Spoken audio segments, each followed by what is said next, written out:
Yep, we're going live now. Hello, everybody. Thank you so much for waiting. Happy International Women's Day. Thank you so much for being here, spending the next hour with us. We have an amazing panel here, and we're all really excited to share with you International Women's Day. What does that mean to us? And the future, what does that mean for the future of women leadership? So I'm Alley, co-founder for World Pharmacy Organization. I was born in China, Shanghai, China, moved to Australia when I was 15. So I'm a pharmacist in Australia, been a pharmacist for over 10 years. So looking forward to this amazing discussion. I'll pass on to our CEO of World Pharmacy Organization, Dr. Priya Patel. She's going to introduce you to our amazing panel. Hi, thank you guys and welcome. I'm so excited. This is a big day, and I was just saying to everybody, I'm so impressed with this 2021, how everybody has been recognizing the International Women's Day. It's really impressive to see that this continues to compound and everyone's bringing a lot of awareness to something that we really should be bringing to every single day, and I'm just super proud of where we're going. So first of all, thank you guys for being here today. I know we three, so Ali, Wasim, and I are co-founders for the World Pharmacy Organization. This is a baby of ours that we're really excited to keep driving. And one of the things that we really want to do is impact our world, not just from a pharmacy perspective, from healthcare, tech, all kinds of different areas, because we've got to open our mind. And I think women are a high contributing part of every aspect of our career, of this world. And so today we really wanted to spotlight international women. So I'm going to go ahead and introduce everybody. So Poesy, Liang, I'm going to start with you. So Poesy is an artist, and she is actually in Malaysia. She is, and I'm going to make sure I have this, she's an award-winning movement maker. And so it's really exciting because she has a very multidisciplinary approach to art, which I feel like it's not, I looked at a lot of the things that you've done, and it's really impressive to see how you're thinking outside of the box, doing different things, keeping it very diverse. So thank you for being here today. And then we have Dr. Tara Ruttley. She is a NASA Associate Chief Scientist. We are really excited to have her because we've had her on other events as well. And it's just really impressive to tap into all of your wisdom, especially in leadership. So thank you for being here today. Next, we have Dr. there you are. Hi, Dr. Camille, Wardrop, Alleyne, nice to see you. Thank you for being here today. Thank you. And she's also a NASA scientist, and her role in NASA specifically is a program manager for commercial LEO development. And she's also the founder of the Brightest Start Foundation. So we're really excited to have her as well. And last but not least, this is really neat because I am so excited because I am a huge fitness fan, so I have to say that. We have Crystal Drew Manning, and she is an Olympic athlete. She's the owner in the Spirit Entertainment, actress, writer, producer, director, creative tech developer, which tells me you've done it all. And we're so excited to have you because I think it's really impressive to have a gold medalist here today on our actual event. So thank you so much for being here. I hope you guys can recognize the diversity that we have here with all kinds of backgrounds, all kinds that we're from different parts of the world. So we're very excited to have you today. And I'm going to give it back to Ali so she can ask the questions that we've been really waiting to ask you guys for a long time. So thank you for being here. Before I do that, Wasim, I wanted to give you a second. I want to make sure you have a minute to introduce yourself. Thanks, Priya. What a fantastic panel, Ali. Well done for getting all this together, especially with all the scheduling work that goes into bringing so many great people onto one platform. So I'm also a co-founder of the World Pharmacy Organization. I'm also a pharmacist, and I'm based out here in the UK. So really looking forward to this discussion, not so much as a entrepreneur or a particular profession, but as a father of a 5-year-old little girl who's growing very quickly. So it's just great to see all these amazingly powerful women on here, and to kind of learn and know that there is a bright future for her as well. So thank you so much, Priya, for allowing me to speak. Thank you. Allie, I'm going to let you take it away. Yeah, thank you so much. And I think it's great to have a male representation in the room, and without Wasim, we can't continue our work. So we need to thank all our males, our father or brother, boyfriend or husband in our life to support us and give us the opportunity and the space for us to expand, for us to grow and really take the lead. So again, thank you so much for all the men out there. Thank you for your support. So I'm just going to kick off for today. So the theme for UN for this year is Women in Leadership, Achieving an Equal Future in a COVID-19 World. And before we dive into what we're looking at the future, I really want to thank all our health professionals and female healthcare professionals in the past COVID 2020. Even now, we're still going through this hardship, all the sacrifice, all the time and tears, and all the sweat and hard work you've put in caring for other people, caring for our communities. So I just want to, thank you all, our female, if I can give you a hug, the virtual hug here. Thank you so much for everything you've done for all of us. So now it is International Women's Day. I have a question. What does that mean to all of you panelists? What does International Women's Day mean to you? If we can go around the room, Dr. Tara Ruttley, would you like to go first? Well, you had to start with me. I can't express myself so profoundly.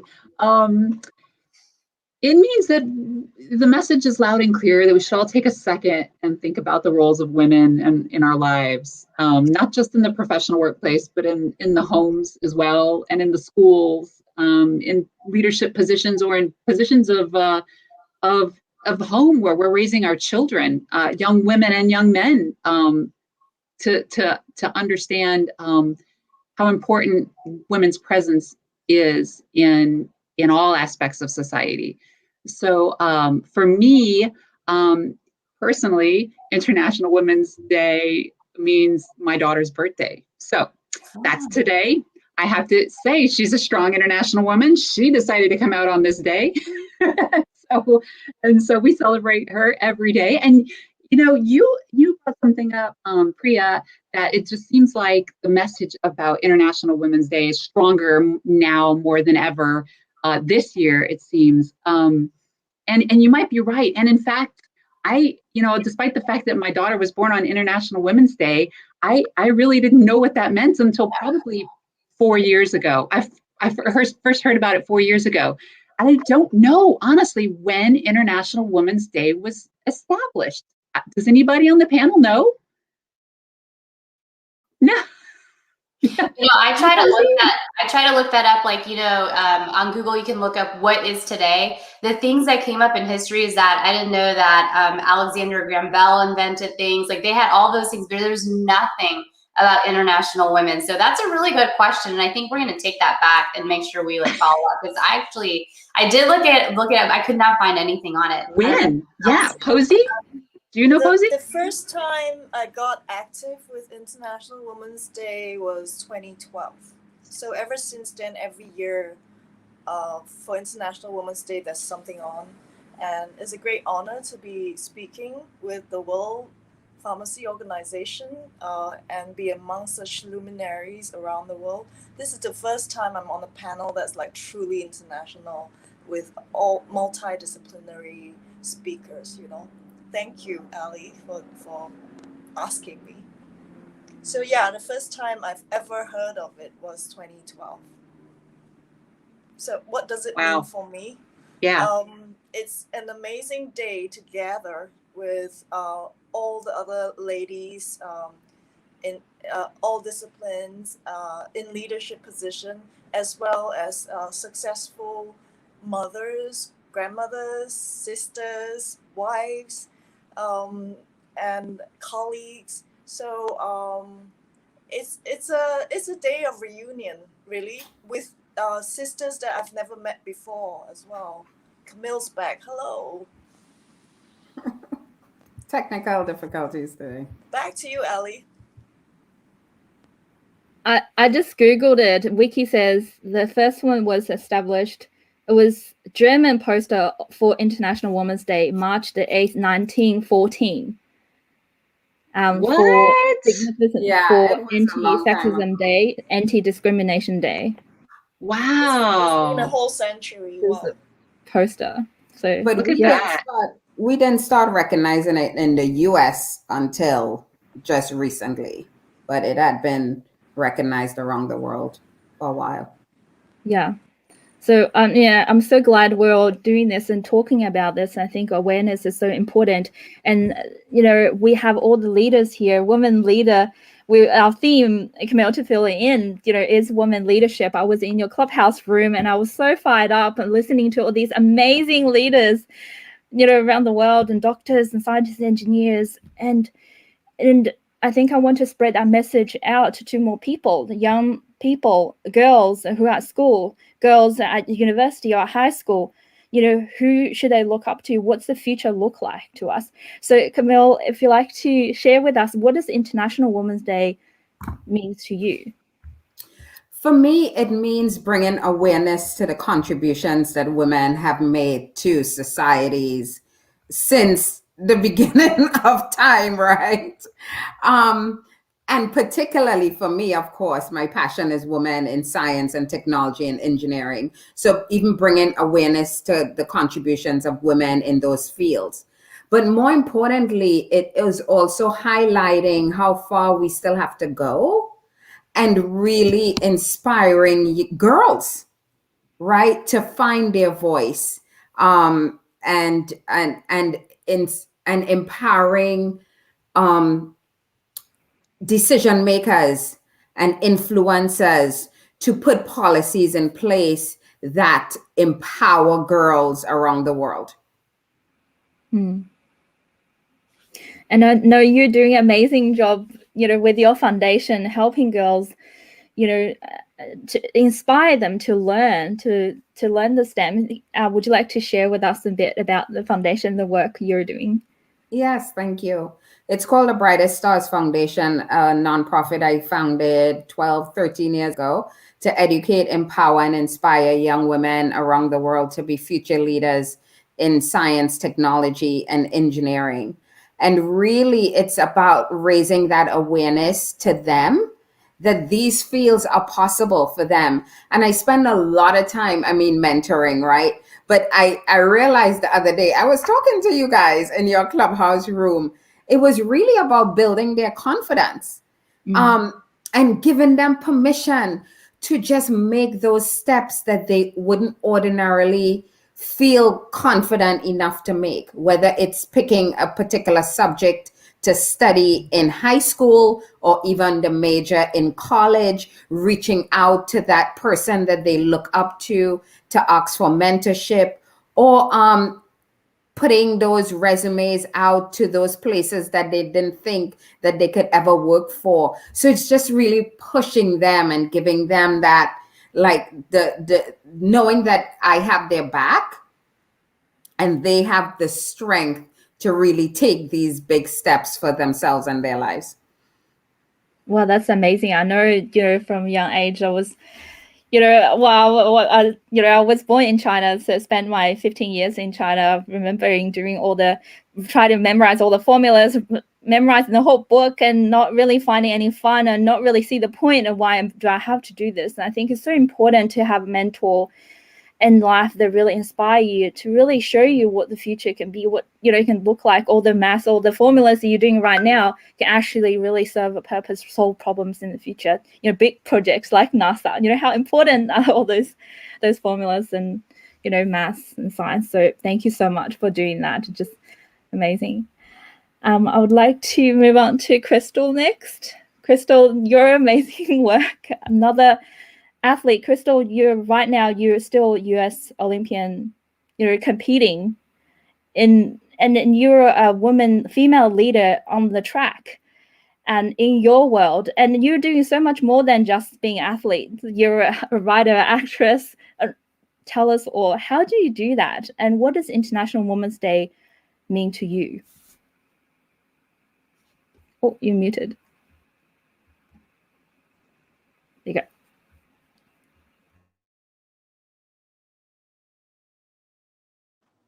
Okay.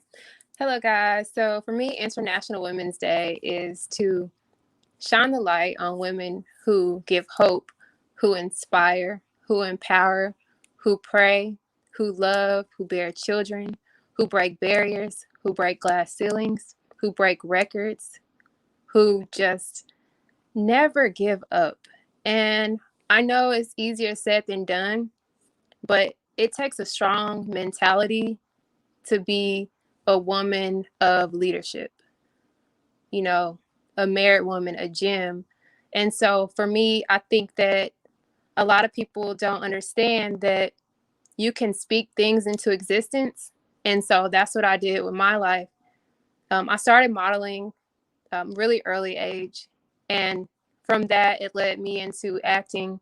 The recent work I did, I was featured, I was in Queen of the South TV show on USA Network. And I was able to be a part of that show, and also Second Chance on Fox Network. I was able to be on that show because I had an injury during track. And so I was like, oh, I'm going to take time and focus on my craft. When I get done with track and field, my main focus is entertainment, creating as a natural creator artist. So it's just seasons. So, you know, track season, spring, we train down fall. Our base training is in the fall. And so with that, we have the company based in Dallas, Texas. We also, it's a nonprofit organization. And I just try to connect as many people as I can.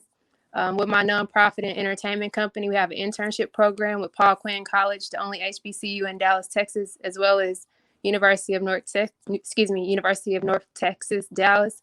We have the internship program. We just inspire all kids to have great work ethic, as well as KB Studio Art School in Dallas. And so we just help a lot of kids, you know, in the arts. And as well as I adopted a school called Hazel Way International. It's in Accra, Ghana, Africa. My company is also registered in Ghana too as well. And so we just trying to reach every country, you know, until as much as I can. The next country we're working with is Canada. And we're doing that too. So we empower the arts, health, and wellness. We have a lot of awareness events. And we just bring the arts together and help heal as many people as possible. Yeah, so I would say my journey is not about me. It's about reaching other people and helping people. And when people realize that, they'll have a better life, you know. So everything I do is not about me at all. Nothing I do is about me. It's about helping others. So. Wow, thank you. I can see that you're already being quoted, speaking things into existence. So I'm going to write them down in my quote book as well. Amazing. Wow. I'll move out to Priya next and share with us your vision. What does International Women's Day means to you? Yeah, that's, you know, it's a really good question. And I feel like being in the United States, you know, my parents migrated here. It's been, 30 years now, 30 plus 40 years now. That's, my gosh, I'm thinking about how old I am and I'm like, okay, it's been longer than that. So they've been here close to 40 years and I can't believe it's been that long. And what does that mean to me is that, you know, I'm a product of America. And America is a melting pot. And we say that every single day, but all of the cultures that we see around this world, every single woman around this world made me who I am today. Because for me, I see every single culture, wherever I turn, wherever I look, it's where we're all together. And I feel like it's the different cultures that have come together. So for example, my heritage is from India. And so when I look at my heritage, it's very methodical, very science and math based. Well, when I see that, I'm naturally inclined to going into the pharmacy career I am today. And I think those are the things that came natural to me. But when you have to add the leadership part of that, it's very difficult because that did not come naturally to me. And the country that I come from, I think, is progressing very quickly, but I also know there's some opportunities to grow. So for me, International Women's Day is one, absorbing what I can in my current culture, but then also being able to give back to other parts of the world where it may not be part of the culture, right? It may be something new. It may be something that's completely unknown. And I feel like that's what I love about World Pharmacy Organization is I never in a million years would I have met anyone across the globe, and I kid you not, never talked to a pharmacist outside of the United States.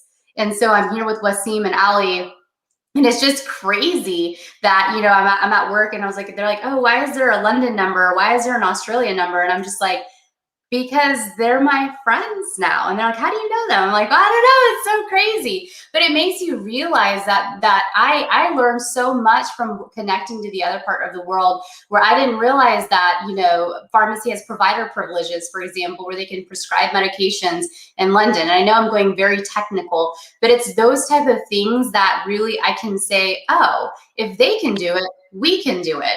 And so when we look at International Women's Day, if you know, China can do it, if Malaysia can do it, if wherever can do it, then we can do it, and vice versa. And our role here is, number one, we have one thing in common for sure, we're all women. Doesn't matter where we come from, what we do, we've had our own hardships in our own respective areas. So if we have that commonality, I feel like this is, I have goosebumps listening to you guys. And I was just thinking about, we have to use our commonality of being a female and all of our hardships and using that to our advantage. Think about those things and empower ourselves to say, I'm going to pick up the phone and I'm going to call somebody across the world that's really struggling with trying to understand what they're doing in their respective areas. And if we can do that, think about what we could do to this world. So that's what International Women's Day to me, it's from the minute I was brought here in the United States, or I grew up here, actually, I was born and raised here, to how we can also connect across the world with virtual technology.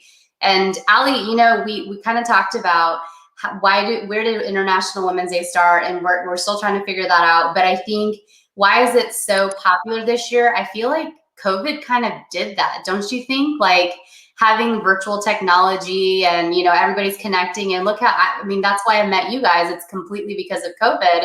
I'm sitting and spending time on virtual apps and things like that I probably wouldn't have last year or a couple of years ago. So that's where I'm at. And thank you, Deborah. I appreciate you. Well, that's amazing. Thank you so much. And yeah, when you say we have one thing in common, woman, Wasim is sitting here thinking, oh, I'm He's the got odd his dollars. Yep. But I would love to hear from you. I know, Wasim, you have a great heart, a huge heart for helping women to lead and creating space for women to shine. So share with us, what does International Women's Day mean to you? I think Crystal put it very nicely in terms of all the barriers and things that women have broken, and you know that's kind of gets celebrated. But I think it's deeper than that. I think International Women's Day needs to be a conversation about language as well, and linguistics. We often talk about women should be allowed to do this, and you know, even as we say the male allies, like I've been guilty of it myself. Like you're talking and you're saying, oh, you know, women should be allowed to do this and allowed to do it. I think we need to change that conversation, and for me, going forward, it's going to be not the word allow, because it's a human right. All women are born with the fact that they can do what they want. We don't allow anything. You know, it's just a fundamental right, simple as that. So I think for me, being a father of a 5-year-old daughter, that's the most important thing of this particular day, is to say, you know, to just look at what could have been achieved over the last 10 centuries, even if you know, things had been or the society had been productive in fostering relationships with women to, again, I don't want to use the word allow, but to let them do what they are so clearly capable of doing. It's like we often talk about multitasking and men, and we make a joke out of it. But the truth is, you know, women are mothers, they're sisters, their partners, and they do all these roles as well as running companies, as well as doing so many amazing feats in society. And here we are today, kind of having this conversation, celebrating that. So for me, that's what it is. It's a day where we, especially men, we look at the language we use. I think that's very important, and to continue to celebrate all the great achievements that are going to come. I think this is definitely the time for women. It's a woman's decade, and I'm very fortunate that my daughter's been born in a time where she's hopefully going to be able to really express herself as she wants to, as opposed to what we would want her to do. So congratulations to all of you, and really look forward to all the great things that you're all going to put in place. And for all the men out there, let's look at that word allow, and really rechange or reformat the language we use, because I think that's very important. Wow, I love that. You're so right. It's our birthright. Women, no more saying aloud. It's, we want to do it. It's time for us to expand, sit at the table, create a space, make everybody comfortable, and invite everybody to, have our own space. Then I just learned that from Camille's Clubhouse room yesterday. I was like, wow, that was really profound, but I didn't do it justice. But you know what, Allie, when Camille and I go back about 10 years of working together, and she used to always tell me, come sit at the table. What are you doing up against that wall? What are you doing? Get up here. So she's been creating space for a long time. I love it. And yeah, it means so much to me. I've been searching for years and years and not knowing my place, and have so much fear, and not knowing I can actually sit at a table. I can actually create a space, invite other sisters to sit at the table. So thank you so much. And as we are leaders, and this year's theme is about women leadership, leaders speak solutions and give solutions. So next question, I just really want to ask all of you, what can we do to provide that equality, to bring that inclusivity and diversity into our future for our next generation? Who wants to go in? Dr. So Tara, I think it's two. I look at it at two levels. One is the macro level, right, where governments need to put policies in place that empower women to be able to do whatever it is they are capable of doing, which is anything, right? And, legislating policies that promote women. But the other level is the micro level, which is at the level of self, where we also have a responsibility as individuals to take responsibility for our lives, right? There are things that governments can't legislate, and we have to be responsible for, things like believing in ourselves and knowing we could do it, building that confidence within ourselves to step out. So when the systems are dismantled, that historically prevented us from moving into all kinds of spaces, when those are not there anymore and those barriers are gone, that we have the fortitude to move like powerfully into those spaces. So it's the macro and the micro. Wow, that was amazing. Summarized so clearly.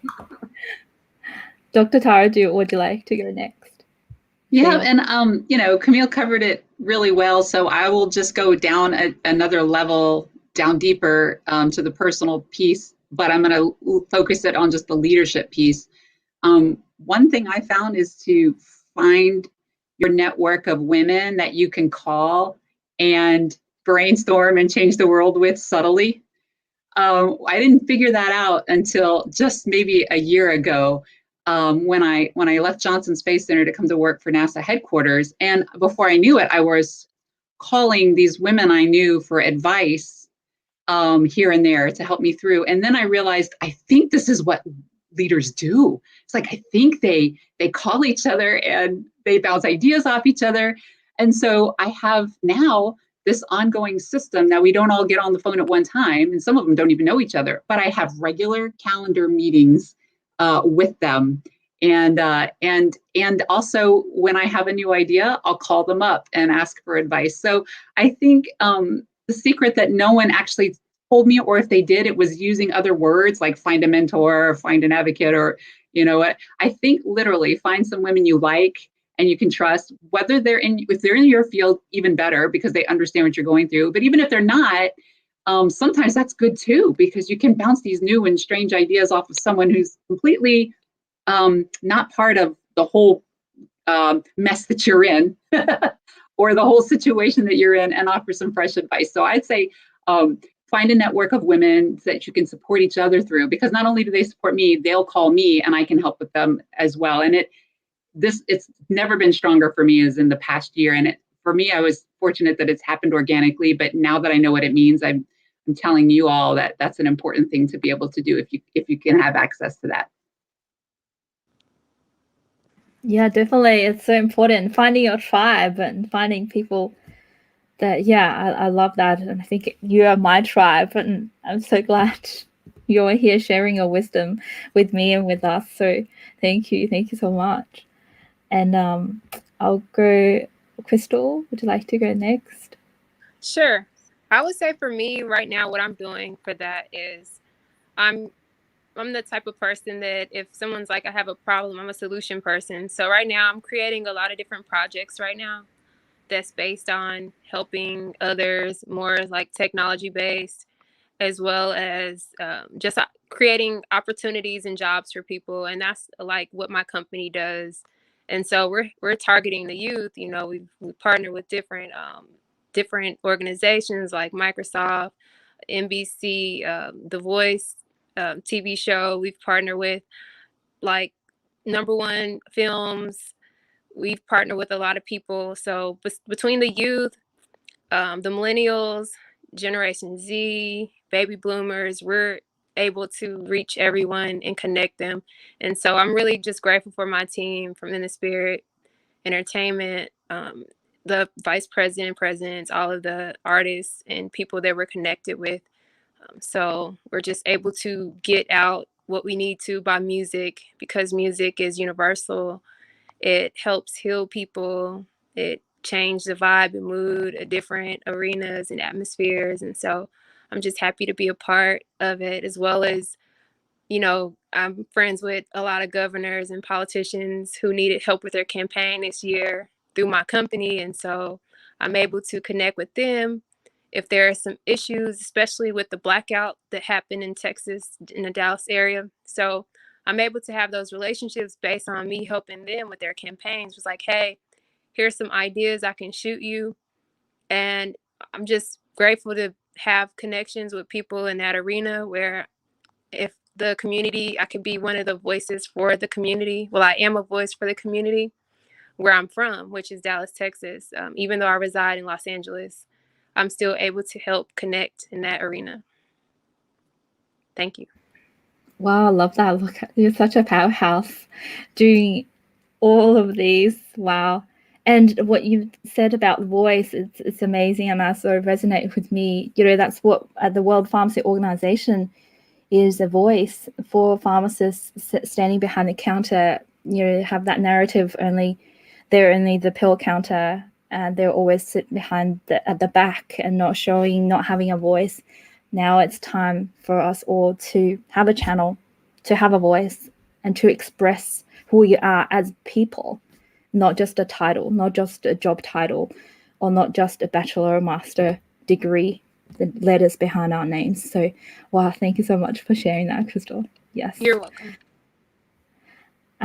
Poesy, would you like to share with us? So you have a different view, and from an artist's point of view, I would love to hear from your perspective of women leadership. And what does that look like to you? In my field is very abstract, and it's really I can do anything, right? And so, like from a pharmacist point of view, I really just come up with from an abstract approach, I come up with a prescription, and I echo all the ladies who spoke. So we find our tribe. I curate leaderships. I curate leaders and throw them together, because as an artist, sometimes people forget that I'm there to kind of steer the way they're gonna see things, the perspective of leadership. So I kind of throw them together, and I insert some a way of seeing things. So like my message is simple. It is compassion, kindness, empathy, media reform, because the media is very damaging to our next generation. And since I can't change the world, I put them on the stage. I put the powerful people on stage and allow them, well, I shouldn't use allow, right? So and empower, no, enable them to realize that they're not only corporate leaders that can make corporate decisions, they can collectively become influential voices, and like what Crystal was talking about, to they have a powerful position to steer the politicians' decisions as well. So I play a very underground role in that sense, and it comes out in my artwork. And it's kind of like a peacock movement. I use my art to attract them, but then once they're in my space, they get into a pretty intensive conversation over a day of entertainment. So, and that's like, and also not just with leadership, there's also the grassroots movement where I create opportunities and stepping stones for people to engage themselves in kindness, empathy, compassion, and kind of dispel the idea that kindness is a weakness. And I hate it when they say kindness is a superpower, because we can't have this too polarized idea. All the in between belongs to us, each and every one of us. So I can go on about this, but thank you for the opportunity. Love all you people. Thank you. Wow, so powerful, isn't it? It is really kindness, compassion, and empathy, and this love we're all sharing for ourselves, for each other, for our next generation. Think about all our daughters, and think about, you know, our colleagues, our friends. Wow, I'm just having all the goosebumps right now. So thank you so much for being in my space. It becomes a responsibility. It is our collective responsibility, and who better to do this than for women leaders, because we are mothers of great leaders after all. Even if I've not given birth myself, but I have that nurturing power. So I like to remind younger girls that you don't have to be very angry. You can make changes with your gentle, nurturing personality, right? And that's what I admire about you ladies. Thank you. That's so powerful, your feminine energy, right? As opposed to the masculine energy. That's beautiful. Well, you know, Poesy, you just touched on, you know, a couple of days ago, I shared a post about 80% of women experiencing bullying in workplace by other women. And we adapt this toxic masculinity, thinking that that's the way to lead. But what you've just said is that feminine power, you know, it's, so how can we change that? How can we change that culture around? How can we be authentic, be ourselves, still having that caring, kindness, that love, but to lead? So, you know, that's, if anyone wanted to chime in. I'll go. I mean, when it comes to bullying, I refuse to take it, and I will call a bully out.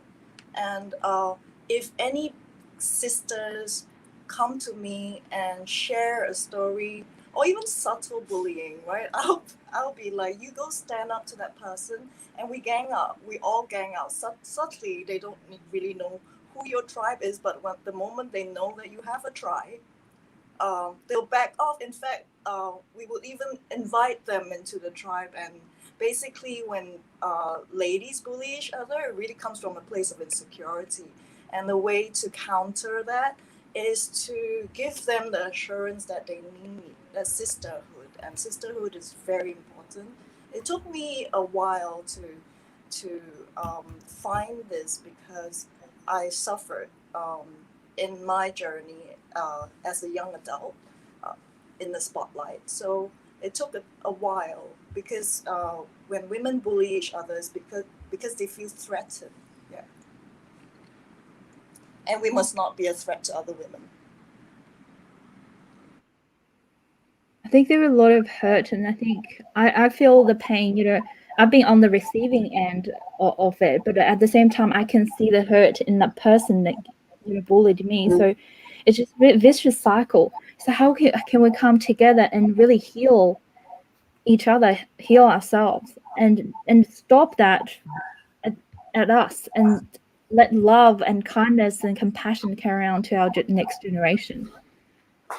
I'll say this. I think it's important, because I think even no matter how high kind of your rank or wherever you're at, you're always going to deal with some sort of friction. And I think as you have more and more experience, it's a little bit easier. But it's easier, especially for me now, because of what you just said, Poesy, is I have a tribe of women, like here, especially in the Austin, Texas area. We, this last weekend we had a girls' weekend, and we really talked about pressing issues. And they're almost like my mentors. They're my, like you said, the board of directors, my advisors.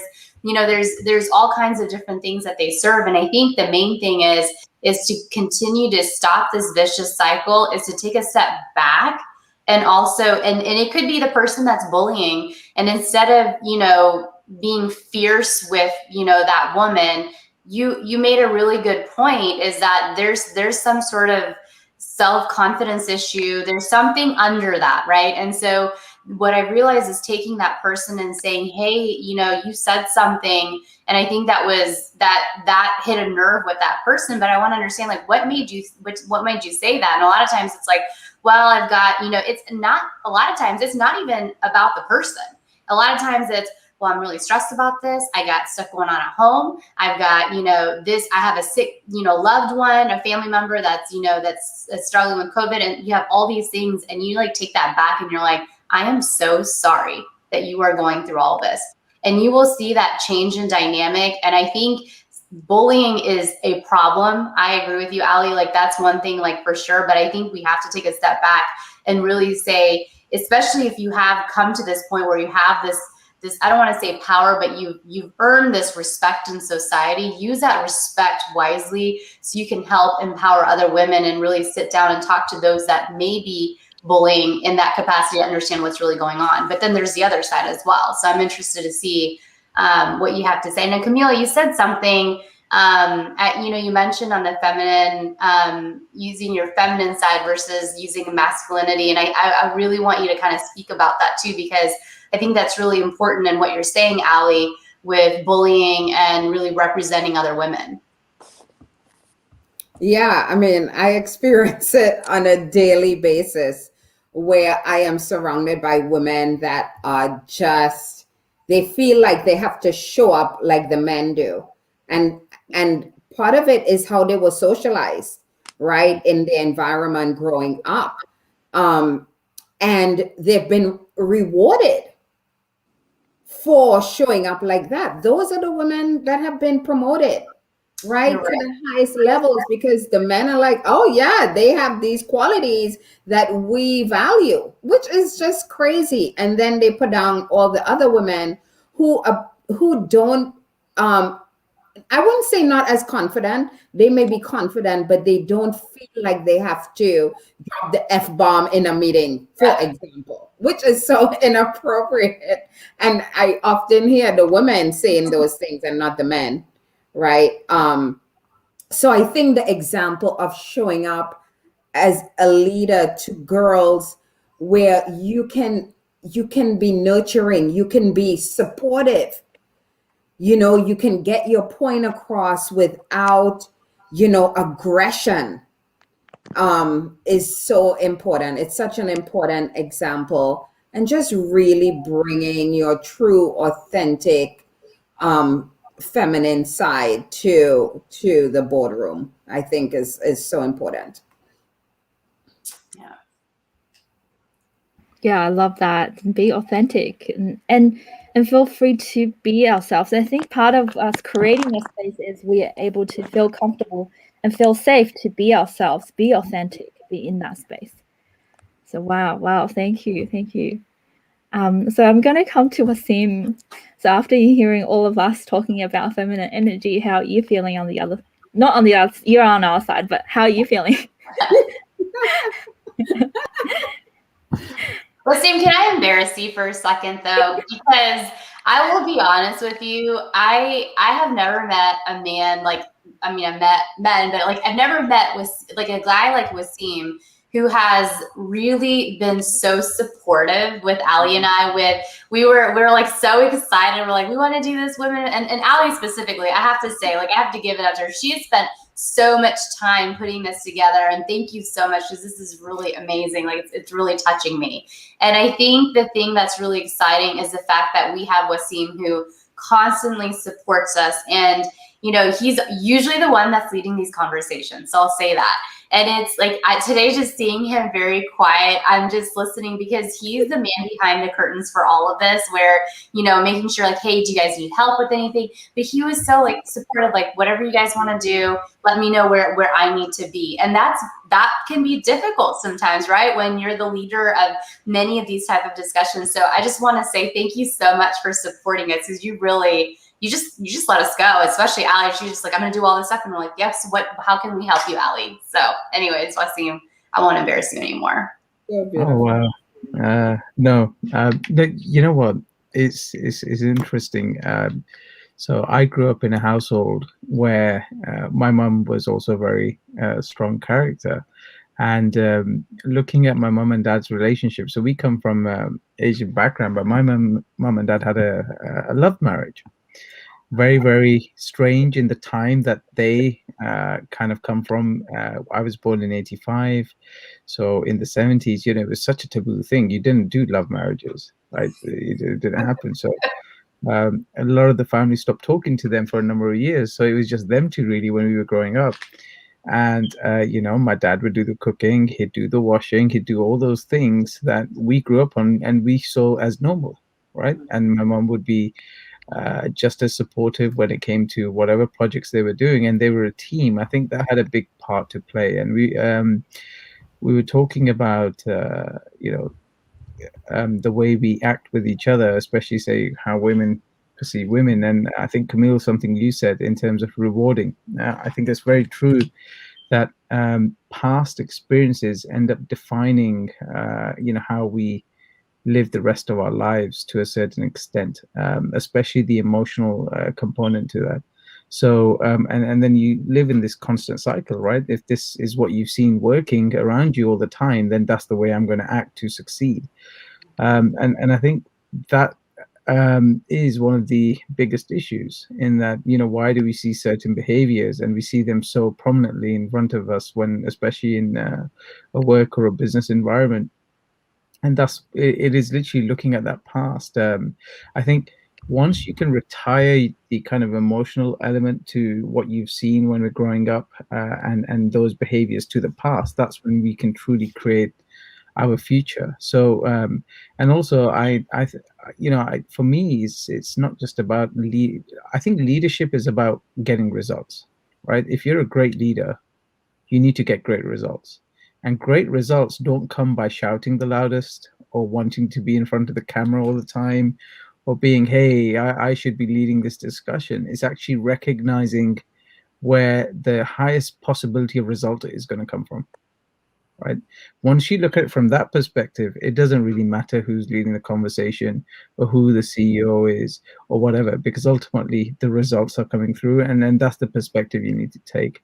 Also, I am biased in the fact that my eldest child is a girl, and she runs her fingers around me like I don't know what's happening. I think I'm in control, but everything is the opposite. So I think that does change your perspective. But I think as a leader, it doesn't matter whether you're male or female. It's the results that count. So how you get them shouldn't matter, right? As long as you're getting them, and that's the perspective I take. Wow, that's definitely great to learn. Can you hear the difference? Males' results that count, and women's like, oh, the feeling. How about my feeling? I'm just speaking for myself. Sorry. I really agree with what he said, because I know, like, for my team, within the spirit team, and like some of the people that come in new or contracted, like at the beginning, I'm like rolling out red carpets for our live events. And, I'm breaking down tables and chairs, and it's like, I won't ask you to do something that I won't do. So it's like, I'm not too good or too, too important to get my hands dirty, for events that we have. And so when I ask my team to do things, it's like, I'm not asking you something I wouldn't do. And also, I think like in leadership, like you always have to remain a student. So you always are learning and growing. And like I got my bachelor's from University of Kansas, Rock Chalk Jayhawk.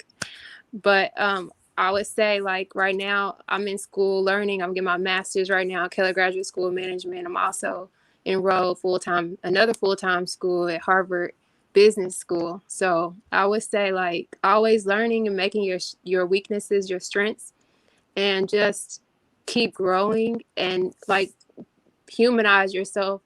But I experienced the whole bullying and people talking to me disrespectfully. And what you want to do is not take it personal, because they have nothing to do with you. And as long as you not take it personal, your life will be better. But if you like have to call your friend and was like, oh my God, look what happened to me. So-and-so did this to me. And you have to call your mom and tell her. And if you keep feeding into the situation, it's going to become a situation. But if you ignore it, then it's something small. And don't bring, and I always say, try not to speak negative on negative things. Focus on the positive. Try to ignore the negative as much as you can and not speak on it, because it'll grow into a big situation. So yeah, and that's excellent, Crystal. And on that point, I think of things from a biological perspective, because I'm a biologist by background, and I see bad behavior as competition for resources. And it's just a natural thing that any living organism is going to do, all the way from the tiniest to the most complex, which is us. So when I see that kind of bad behavior, I've never thought, oh, that's male, oh, that's female. To me, it's just competition for resources. And as Camille and I have discussed before, she says there's plenty out there for everyone.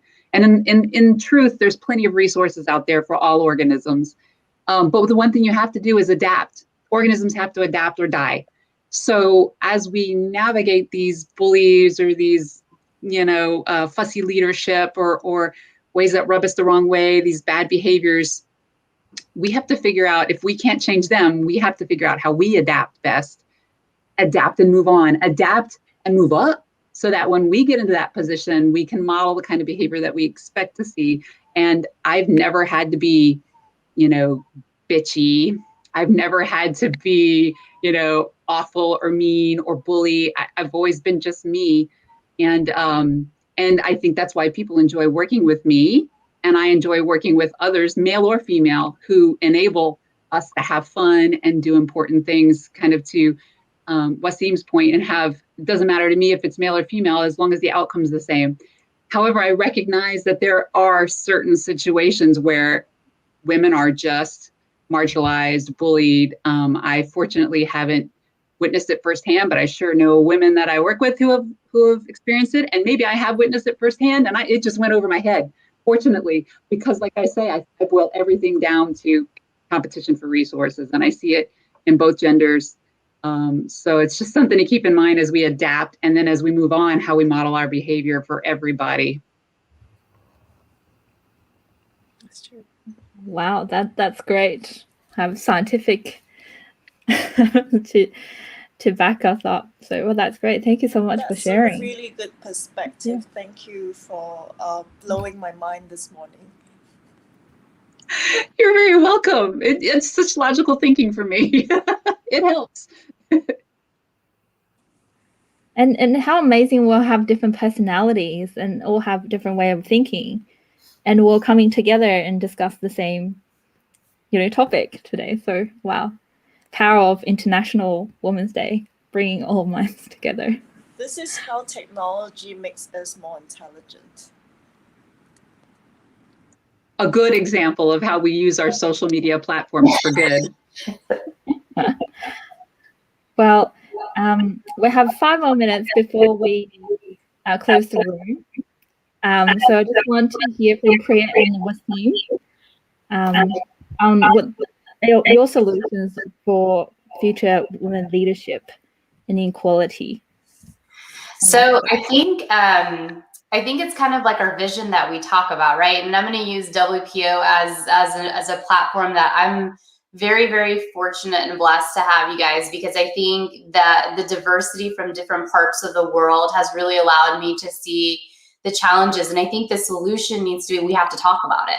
We have to bring it in front of every single person. I think, Crystal, you did a really good job of explaining like kind of all the things that you're doing. We need to be doing that every single day. Or Camille, your foundation that you're working on, or Tara, when you're working with your daughter, and just even making sure that you're inspiring her on a day-to-day basis. And Poesy, I mean, you just mentioned just like being there, as showing up as a tribe, right? And I think those are the type of things that all those things happen because we talk about it, and we have to keep talking about it. So that's why we're going to take this opportunity. I think Allie's been phenomenal in making sure that, we're not just going to, this isn't the only time we're having this conversation. She has made sure that we're going to be doing this for several weeks, and then probably for the forthcoming kind of vision of where we want to go, women or not, we have to talk about this. And I think the biggest thing that I have to say is that it's time to really make sure we mentor. I'm a big believer of mentor. I'm a product of mentorship. I will say that.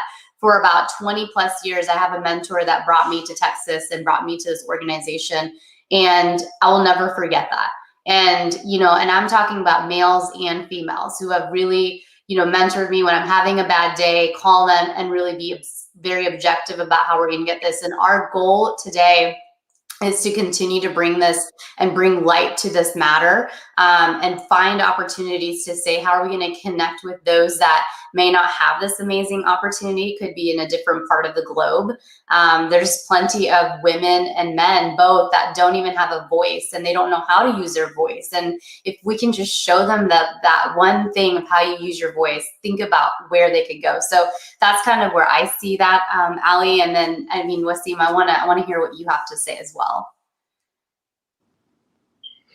Yeah, I think we've got a rover on Mars that's going out there and doing all these amazing things, and it's just incredible that we get to connect with people like Dr. Camille and Dr. Ruttley, and see firsthand kind of what's happening there. But I think we're at this very monumental point as a complex organization with. There's so much that's capable, so much that's possible, right? I think what we need to realize now is we can be as insignificant or significant we want to be, depending on how we go about this next decade, right? I personally believe it takes 100 people who have the same vision, same goals, same perspectives, and you can really make profound change. You really can. And I think now more than ever, if we're going to be going to the moon, and if we're going to go to Mars, we don't want to be taking the same problems we've had here for centuries with us to another planet. Like Mars is going to say, you know what, you guys just turn back, go back, don't even bother. Like the robot's fine, but you guys are not stepping foot here. The Martians was here. Yeah. The Martians are gonna be like, no. We're gonna find life. The life is going to produce itself. Be like, right, we need to do something about these people because they're already annoying our sister Earth, so we don't need that. And I think I really think for us now going forward, we need to come together, literally. And it's not just about male or female. We've had so many issues over the centuries, so many conflicts, but we've got some real big complex problems coming our way, like just massive problems. But we're so capable of dealing with these problems. You know, we have this ability to solve these things and excel as a human race. We really do. We are an incredible species, but only if you want to be. So I think that's where I kind of end it with that. Like, you've got these amazing people on the panel, and they're a testament to what's possible.